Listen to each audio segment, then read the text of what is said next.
एक आदमी पागल हो गया था। पागलपन भी उसका बड़ा अजीब था। बहुत बीमार था और चिकित्सकों ने कह दिया कि अब बचने की उम्मीद नहीं। परिवार के लोग इकट्ठे हो गए, मित्र परिजन पड़ोसी आ गए।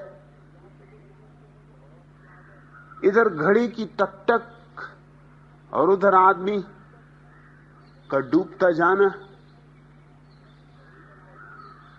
चिकित्सकों ने तो समय भी बता दिया था, ठीक 6 बजे आदमी मर जाएगा। उसको भी पता था, वो भी घड़ी पर आंखें लगाया था। ठीक 6 बजे उसने आंखें बंद कर ली। मरा तो नहीं, मगर जीवन दर्शन, एक पक्की धारणा। थोड़ा सा सुबह भी हुआ, हिलडुल के भी देखा, थोड़ी बहुत आंख भी खोल के देखी होगी कि घड़ी भी दिखाई पड़ती है, लोग भी दिखाई पड़ते हैं। लेकिन पत्नियों को तो आप जानते ही, पत्नी पास में बैठी थी, आंख बंद करो। अरे मर के और आंख खोल तो शर्म नहीं आती?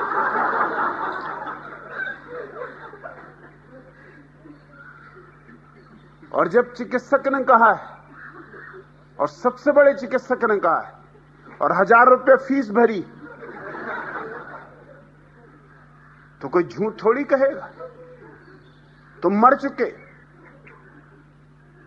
और ऐसा कोई पति है जो पत्नी की न माने? मान लिया बेचारे ने, मर गया बेचारा। मगर ऐसी कहीं मौत आती?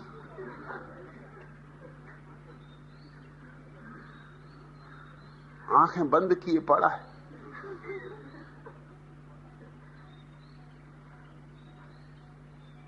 रात भर यूं ही पड़ा रहा।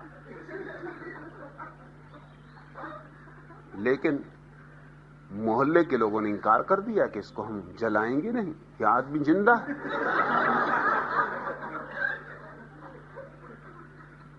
मजबूरन पत्नी को भी मानना पड़ा, चिकित्सक को भी बुलाना पड़ा, लेकिन तब तक देर हो चुकी थी। वो आदमी रात भर इसी जीवन दर्शन में जिया कि मैं मर चुका, कि मैं मरी चुका। सुबह जब चिकित्सक ने कहा कि भाई गणित बैठा नहीं, निदान ठीक नहीं आया, चमत्कार समझो, ईश्वर की अनुकंपा समझो, तुम बच गए, उसने कहा अब देर हो गई, मैं तो मर चुका, आप किससे बातें कर रहे?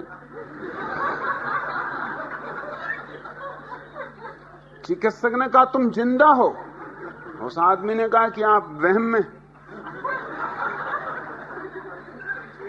हो सकता है मैं भूत हो गया हूं, प्रेत हो गया हूं। मुझे भी शक होता था पहले, लेकिन अब मुझे पक्का भरोसा आ गया है कि मैं मर चुका हूं। अब एक मुसीबत खड़ी हुई कि इसे कैसे भरोसा दिलाया जाए कि यह आदमी जिंदा है।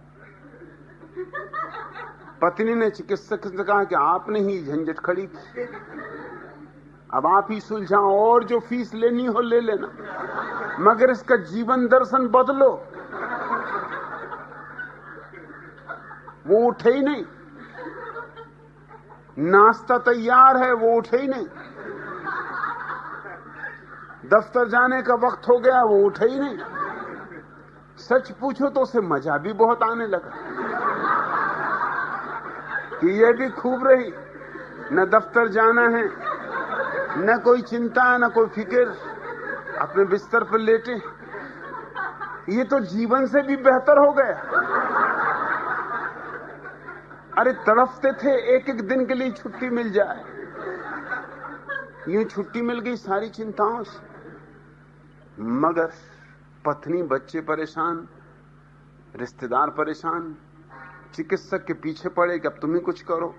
चिकित्सक ने बहुत समझाया, सब तरह से समझाया, मगर वो आदमी माने ही ना। आखिर चिकित्सक ने कहा एक काम करो, उठाया उसे, बामुश्किल 4 आदमियों ने सहारा देकर उठाया और कहा कि मैं तुमसे एक बात पूछता हूं, जब आदमी मर जाता है तो अगर उसका हाथ काटो या छुरी से कहीं निशान बनाओ तो खून निकलता है या नहीं? उस आदमी ने कहा, मरे हुए आदमी से कैसे खून निकलेगा, खून तो पानी हो जाता है। चिकित्सक ने कहा कि तब ठीक, अब तुम आओ दर्पण के सामने। उसको पकड़ के दर्पण के सामने लाया गया, वो तो आते ही नहीं था। वो तो कहे, मैं कैसे आऊं? अरे मरे आदमी ने कभी दर्पण देखा है, कभी सुना है, कोई उल्लेख है? मगर पकड़ के लाया गया तो मुर्दा था, तो रुक भी नहीं सकता था, आना पड़ा। चिकित्सक ने उठाया चाकू और उसके हाथ को जरा सा काटा, खून निकलने लगा। दिखाया, देख आईने में, देख हाथ में, देख खून गिर रहा है। अब तेरा क्या कहना है? उस आदमी ने कहा कि इससे सिद्ध होता है कि वो धारणा गलत थी कि मरे आदमी में खून नहीं होता है। इससे सिद्ध हो रहा है कि आदमी मर जाता है मगर खून नहीं मरता। मैंने सुना है एक जहाज पर एक व्हेल मछली ने हमला किया, बड़ी भयंकर व्हेल मछली थी, और जहाजी बड़े मुश्किल में पड़ गए। छोटा जहाज था, तो जो भी उनके पास खाने पीने का सामान था वो व्हेल मछली के मुंह में फेंकते गए। थोड़ी देर के लिए व्हेल मछली रुक जाए, जब पचा ले जो उसके मुंह में फेंका गया, फिर हमला करे। धीरे धीरे सारा भोजन का सामान फेंक गया, फल फूल मेवा जो भी था सब फेंक गया। लोग कुर्सियां टेबलें फेंकने लगे, वो भी व्हेल मछली पचा गई। अब तो कुछ भी ना बचा फेंकने को, सिर्फ एक मारवाड़ी था जो सबसे मोटा था, और ये मौका लोगों ने देखा कि चूकने जैसा नहीं, मारवाड़ी से भी छुटकारा हो जाएगा।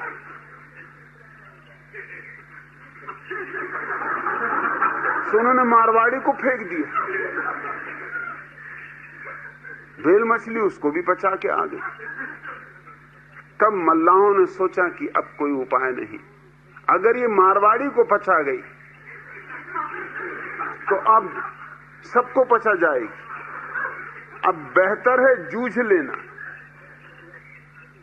तो उठा के भाले और तलवारें वो टूट पड़े व्हेल मछली पर।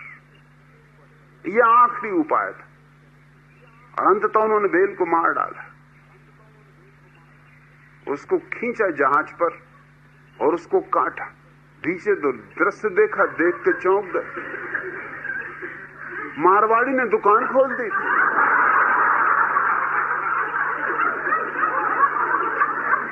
कुर्सी पे बैठा हुआ था, टेबल सामने रखी थी, संतरे मेवे काजू किशमिश बेच रहा था।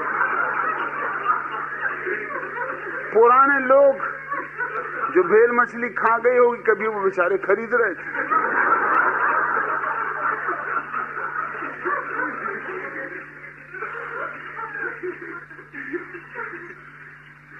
लोग दंग रह गए, एक क्षण को तो उनकी सांसें रुक गई कि हद हो गई।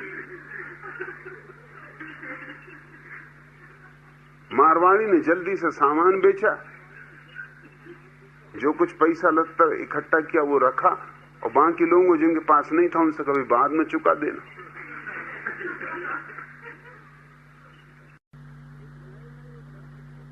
एक नए नए दर्जी को नौकरी रखा और उसने एक इस तरह का सूट तैयार किया कि वो सूट बिके ही नहीं, था ही ऐसा बेहुदा।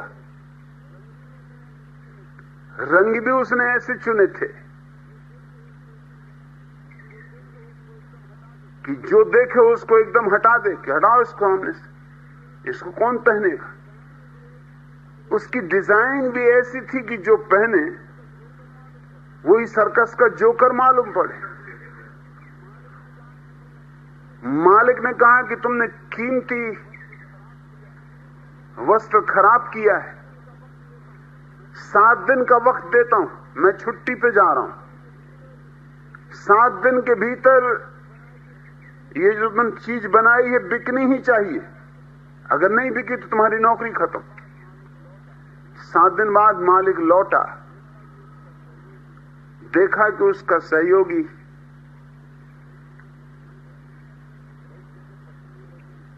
कई जगह पट्टियां बंधी, लंगड़ा लंगड़ा के चल रहा है। पूछा कि क्या हुआ भाई? उसने कहा और तो सब ठीक है, वो जो मैंने ड्रेस बनाई थी बिक गई। मालिक ने कहा चलो वो तो ठीक हुआ, बिक गई, मगर तुम्हारी ये हालत कैसी हुई? उसने कहा कि अंधे आदमी को बेच, मगर उसके कुत्ते ने मेरी फजीयत कर दी।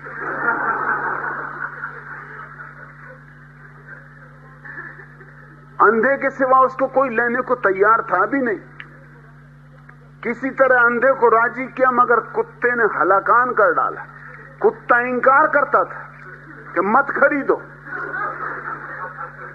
अंधे को खींच के बाहर ले जाना चाहता था।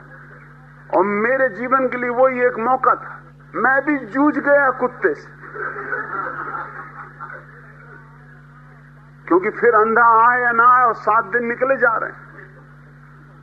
तो हालांकि मेरी फजीयत हो गई, फ्रैक्चर भी हो गया, जगह जगह खाल मेरी छिल गई, खूना खान कर दिया, मैं कुत्ता भी बड़ा खतरनाक था।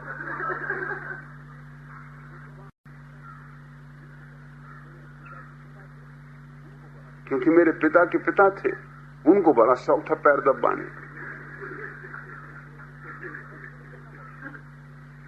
उनसे बच के निकलना पड़ता था। उन्होंने देखा तो उन्होंने कहा आओ जरा पैर दबाओ।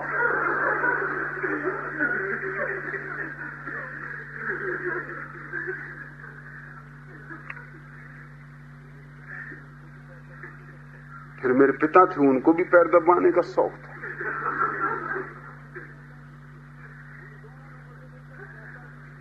उन दोनों ने मुझे बिल्कुल चौंका ही दिया।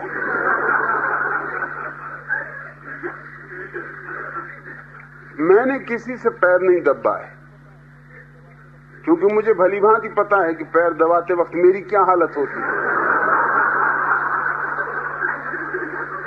कि इधर पैर दबाता रहता हूं, भीतर भीतर मंत्र पड़ता कि अब सो भी जाओ, सो भी जाओ, गहरी नींद में खो जाओ।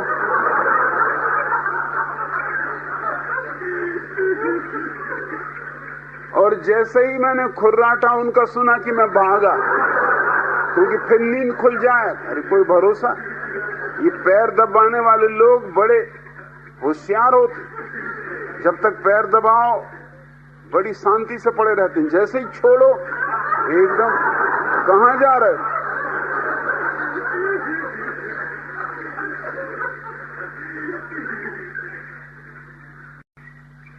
मैंने भी एक बुढ़िया को रास्ता पार कराया, तब थोड़ा पादरी संकित हुआ कि दोनों को बुढ़ियां मिल गई, मगर बुढ़ियां भी कोई कम थोड़ी हैं, इतना बड़ा गांव होंगी, कोई बात नहीं। उसने कहा अच्छा किया, बहुत अच्छा किया, लाभ पाओगे। तीसरे ने हाथ उठाया, मैंने भी एक बुढ़िया को पार किया।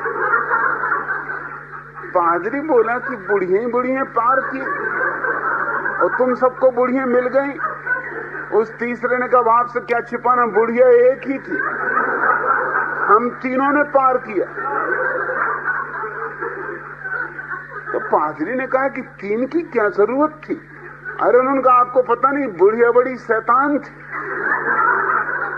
इतनी मारपीट की उसने, क्योंकि वो उस तरफ जाना ही नहीं चाहती, मगर हमें तो करना ही था सेवा। पिट गए, कुट गए, मगर पार करवा के रहे। मगर वो दुष्ट बुढ़िया, हम उसको ले जाएं खींच के फिर भागे। चीख पुकार मचाए, शोरगुल चिल्लाए, पुलिस वालों को बुलाए, मगर जब तय कर लिया, एक संकल्प कर लिया, दृढ़ निश्चय, तो हम भी हटे नहीं। दो ने हाथ पकड़े और तीसरे ने पीछे से कमर पकड़ी। बुढ़िया थी तो 100 साल की, मगर बड़ी मजबूत काठी की। क्या ऊधम मचाया उसने और क्या भीड़ खड़ी कर दी, मगर हम भी उसको उस तरफ करके भाग खड़े हुए। और अब आपसे क्या छिपाना, हमारे भागते से वो वापस दूसरी तरफ चली गई, मगर हमने जो सेवा करनी थी वो करके दिखा दी। एक दिन उन्होंने मुझे पकड़ लिया कुएं के भीतर से, एक बांस ले आए और मुझे बांस से मारे। मैंने उनसे कहा, साहब दास जी, भूल गए आप, ये सब संसार माया है। अब माया कुआ, माया जल, माया में।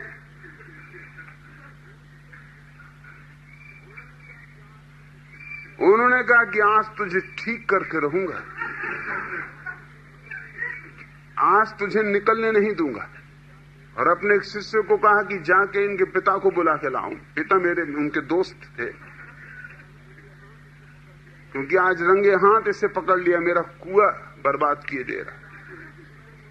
मैंने कहा, आप बेच तो रहे हैं वो ठीक, मगर मुझे बहुत जोर से पेशाब लगी। अगर 1 सेकंड और मुझे कुएं के भीतर रहना पड़ा, फिर मैं आपको भरोसा नहीं देता।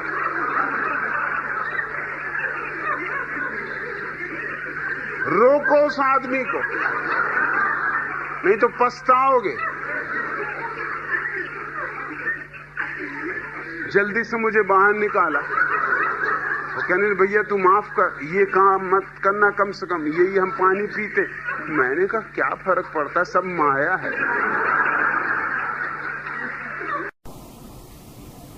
रामकृष्ण परमहंस हिंदुओं के लिए संत, पर जैनियों से पूछो संत कैसे हो सकता?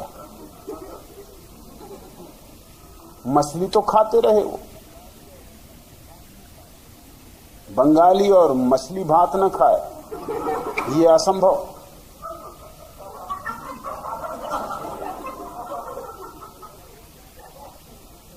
ये तो परमहंस की कृपा है कि मछलियों को पचा गए, वो भी परमहंस हो गए। लेकिन कोई जैन ये मानने को राजी नहीं होगा। जैन संत तो आलू भी नहीं खा सकता। अब आलू बेचारा बिल्कुल गरीब दास, न कभी कोई पाप, मगर आलू भी नहीं खा सकता, क्योंकि आलू जमीन में नीचे दबा हुआ पलता है अंधेरे में, अंधेरे की वजह से तमस पैदा हो जाता है, तामसी भोजन। मछली तो बात ही दूर की हो गई। टमाटर नहीं खाता, क्योंकि टमाटर देखने में मांस जैसा मालूम, सिर्फ देखने में, नहीं तो टमाटर बिल्कुल भोले भाले लोग। और हमेशा पद्मासन में बैठे रहते, हमेशा ध्यान मग्न, और देखने में कैसे प्यारे लगते, बिल्कुल साधु संत। मगर जैन मुनि नहीं खाए। स्वयं पर श्रद्धा करनी, जीवन का आधार है स्वयं पर श्रद्धा। और तुम पूछते हो गरीबदास कि आप लोगों की श्रद्धा डगमगा कर उनके नरक का इंतजाम कर रहे हैं। अरे नरक में तुम हो, और कहीं नरक है? अब यहां से और गिरने का कोई उपाय? अब यहां से और कहीं नहीं गिर सकते। यही है नरक, और कहीं कोई नरक नहीं। और इस नरक को बनाने में तुम्हारे तथाकथित साधु संतों का हाथ। मैं इस नरक को स्वर्ग बनाने की कोशिश कर रहा हूं। मेरे सन्यासियों को जाएंगे तो नरक को स्वर्ग बना लेंगे। क्या अंतर पड़ता है? वहां भी गीत, वहां भी संगीत, वहां भी नाच, वहां भी उत्सव शुरू हो जाए, और मुझे कोई अड़चन नहीं, शैतान को भी संन्यास दे दूंगा। शैतान को कोई दूसरा आदमी संन्यास दे भी नहीं सकता। शैतान सिवाय मेरे और किसी से संन्यास ले भी नहीं सकता।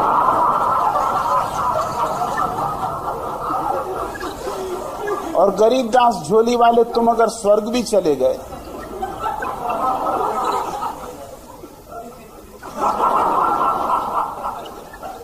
ये उदासीन सूरतें, ये मुर्दे चेहरे, ये सड़े गले लोग, ये उल्टे सीधे काम वहां भी कर रहे हों, कोई शीर्षासन कर रहा होगा, कोई खड़ेसरी बाबा खड़े ही होंगे, कोई उपवास करके अपने को मार रहा होगा, पुरानी आदतें छूट तो नहीं जाएंगी, कोई नंग धड़ंग खड़े होंगे। क्या क्या सर्कस नहीं हो रहा होगा स्वर्ग में। मैंने तो सुना है कि परमात्मा ने बहुत पहले स्वर्ग छोड़ दिया, नहीं रहता। डॉक्टर मरीज की पत्नी से बोला, क्षमा करें, आपके पति तो मर चुके और अब कुछ भी किया नहीं जा सकता है। तभी मरीज बोल उठा, लेकिन डॉक्टर साहब मैं तो जिंदा हूं। पत्नी बोली, लल्लू के पप्पा, 1000 बार कहा बीच बीच में ना बोला करो, तुम चुप रहो। क्या तुम डॉक्टर से भी ज्यादा जानते हो?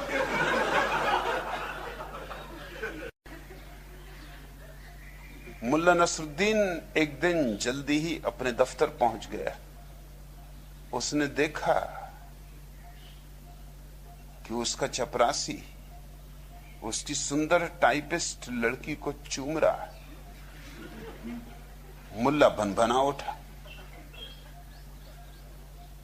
गुस्से में बोला कि क्या मैंने तुम्हें इसीलिए नौकरी पे रखा, क्या इसी की तनख्वाह देता हूं? चपरासी बोला, नहीं मालिक, नहीं हुजूर, ये काम तो मैं निःशुल्क ही कर देता हूं।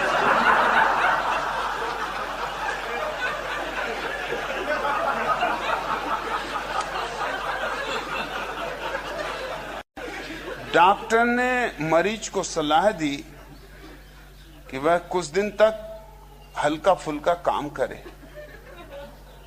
फिर पूछा, वैसे तुम काम क्या करते हो जी? मरीज ने कहा, आपसे क्या छिपाना, घरों में सेंध लगाता हूं। कोई बात नहीं, लेकिन डॉक्टर साहब कुछ दिन जेब काट कर ही काम चला लूंगा। हल्का फुल्का काम ही करेंगे, सेंध ना लगाएंगे, जेब काटेंगे। ऑस्कर वाइल्ड का नाटक पहली ही रात फेल हो गया। दूसरे दिन उसके मित्रों ने पूछा, कहो यार,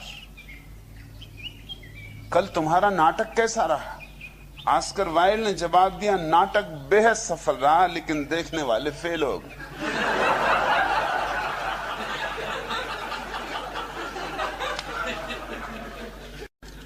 मुल्ला नसरुद्दीन मुझसे कह रहा था कि कल मेरे साथ शराब घर में बड़ी बदतमीजी हुई। उन लोगों ने मुझे धक्का देकर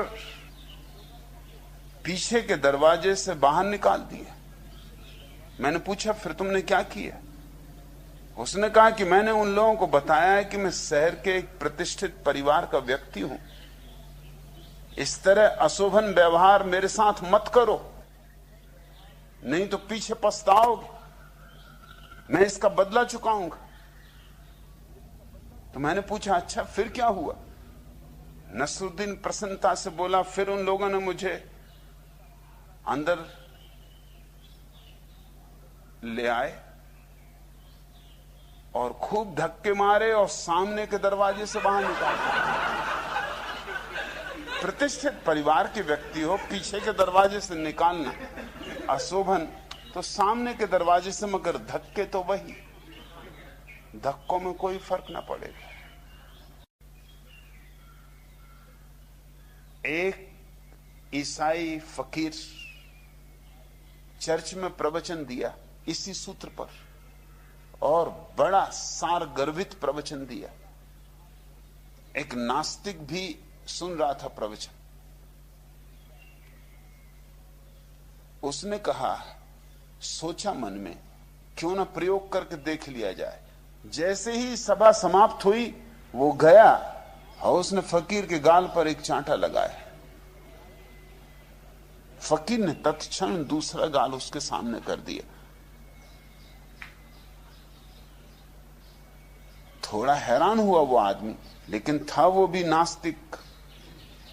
अगर फकीर अड़ा था अपनी ईसाइयत पर, तो वो भी अड़ा था अपनी नास्तिकता पर। उसने दूसरे गाल पर और भी कस के चांटा जड़ दिया। जैसे ही दूसरे गाल पर चांटा जड़ा कि फकीर एकदम से झपट को उसके ऊपर टूट पड़ा और उसकी ऐसी पिटाई की कि उसकी पसलियां टूट गई।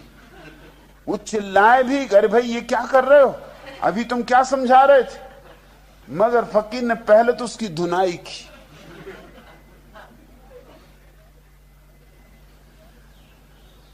जब उसको बिल्कुल ही हड्डी पसली तोड़ डाला, तब भी वो आदमी बोला कि ये तो मुझे बताओ तुमने अभी प्रवचन में क्या कहा। फकीर ने कहा, प्रवचन में जो कहा उसका अनुशासन मैंने पालन भी किया। जीसस ने कहा है जो तुम्हारे एक गाल पे चांटा मारे दूसरा उसके सामने कर देना। तीसरे की तो कोई बात ही नहीं, तीसरा गाल है भी नहीं। दो तक उनका नियम था, उसके बाद में स्वतंत्र। मुल्ला नसरुद्दीन की पत्नी मर गई थी।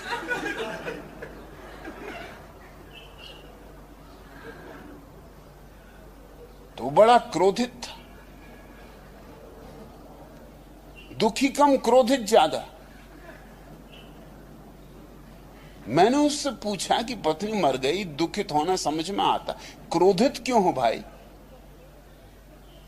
उसने कहा, क्रोधित इसलिए हूं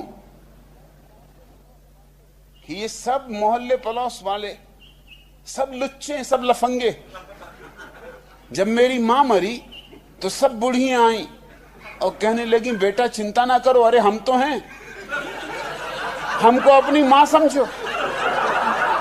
मेरी बहन मरी, सब हरामजादियां आई कि कोई चिंता ना करो भैया, अरे हम तो हैं, हम राखी बांधेंगे। और अब मेरी पत्नी मरी, कोई नहीं आ रहा। आज 3 दिन हो गए, एक औरत नहीं आती कि भैया चिंता ना करो, अरे हम तो हैं। क्रोध ना आए तो क्या आए?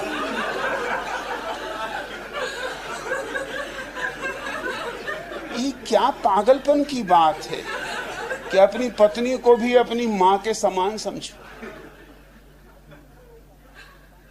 और पत्नी तुमको क्या समझे, पिता के समान समझो। बड़ी झंझट खड़ी हो जाएगी। पत्नी तुम्हारी मां, तुम पत्नी के पिता।